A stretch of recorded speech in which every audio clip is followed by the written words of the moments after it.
Bago ko makalimutan, nanghihingi ako sa inyo ng comment at react sa makikita at mapapanood sa bidyong ito.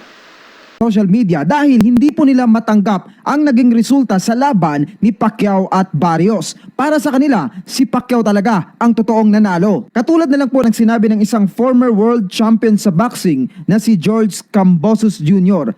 I thought he won it. Akala niya talaga si Pacquiao ang mananalo at hindi lamang siya nag-iisa. Maraming mga fighters at mga boxers at mga sikat po ang mga ito na nagrereklamo ngayon sa social media at pinost po nila ang kanilang mga hinanaing dito nga po sa laban kay Barrios at Pacquiao. Katunayan nga po, ang Forbes website na isang sikat na international level na magazine ay nagsulat po ng article patungkol sa controversial na resulta nitong laban ni Pacquiao at Barrios. At marami nga daw pong mga sikat na fighters ang nag-react po patungkol sa labang ito. At sila nga ay pumanig dito kay Pacquiao. Sinasabi nila na si Pacquiao talaga ang nanalo sa laban. Ano nga ba ang nakita ng mga famous boxers na ito at nasabi nilang si Pacquiao talaga ang dapat na nanalo sa naturang laban? At magkano nga ba ang nakuhang premyo ni Pacquiao rito? Tara at pag-usapan ang buong istorya. At ito na nga mga idol, ang kinita ng dalawang boxer. Kay Manny Pacquiao ay nasa $18 billion kasama na lahat ang mga sponsor dyan. At kay Mario Barrios naman ay nasa $1.5 million. Napakalaki mga idol. Kahit na si Pacquiao ang challenger, siya pa rin ang malaki dahil siya ang kilala mga ka-idol. At pakinggan naman natin ang sinabi ni Manny Pacquiao tungkol sa laban na. Ito na.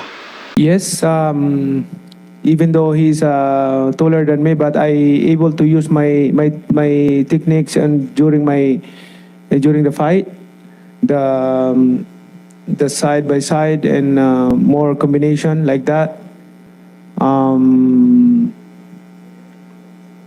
I did, I did a couple things that I slowed down the last two runs, but it doesn't mean that I lose the fight. Grabe si Pacquiao, kaya hindi nawawala ang mga fans at iniidolo pa rin siya dahil sa hindi niya nakakalimutan ang Panginoon. Ito, pakinggan natin ang mga sinabi niya sa Panginoon. I'm so thankful to God because without God, Manny Pacquiao is not here.